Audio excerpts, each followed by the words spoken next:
Good morning to the Lower Mainland out in Vancouver. Good morning, Canada. Welcome back to BT. John Paul and Sid here with you. We know relationships take work and communication, and healthy boundaries are important. But what do you do when those are broken? Joining us this morning to talk all about emotional cheating from KMA Therapy is relationship expert Dr. Kimberly Moffit. Good morning, Dr. Moffit. How you doing? Good morning. I'm doing great. How are you? I'm good. This is a fascinating one. Let's start off with the basic premise here. What is emotional cheating, and how does it differ from physical cheating? Okay, so emotional cheating is a type of infidelity that happens when you develop an emotional closeness with someone who is not your primary partner. So you might be thinking, like, Kimberly, I have emotional closeness with lots of people, like my friends, my family. We divulge all our secrets to each other. So is that emotional cheating? No. The difference between that and emotional cheating is that there's an element of secrecy in emotional cheating. We're a little bit close to this person in a way that we wouldn't want our partner to know, and that's what differentiates cheating from just a normal relationship. So you know how sometimes people say I have a work wife or a work husband, and you know, and then so and so did this, and so would that be considered like emotional cheating? So here's the thing: emotional cheating has so much less to do with the content of what you're talking about, and it's everything to do with the secrecy. So in the boundaries of your relationship, if you felt comfortable sharing that with your partner, and you're like, yeah, so and so and I talk all the time, and like, here's what we talk about, then of course not. That's not cheating because you're open and honest about it.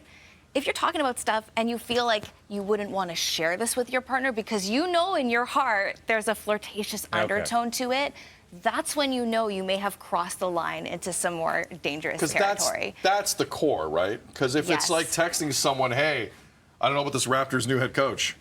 Like, that's not, there's really nothing flirtatious about that. But if it goes to a different place, like, that's at the core, that's really at the core of what you're talking about.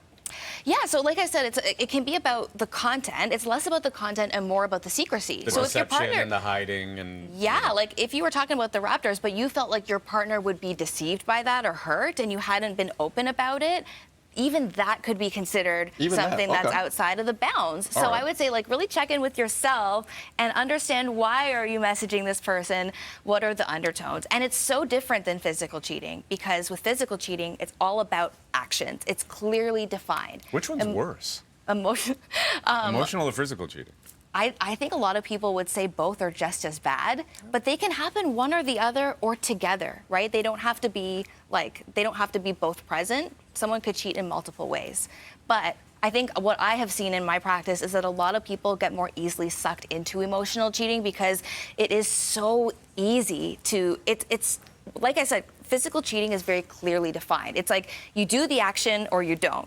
Emotional cheating is about words. So you can't just completely stop talking to people, right? Mm-hmm. You're always talking to people. So it's more about understanding what is crossing the line of a boundary that I don't want to cross in my relationship. And that's a lot more tricky. So I'm sure there might be some people at home, or even this room, who are listening to you going, okay, what situation am I in? Because some people might be in this and they're not aware. Correct. What are some of the questions people need to be asking themselves to get them to a point where they can figure out whether or not they're actually doing this or not?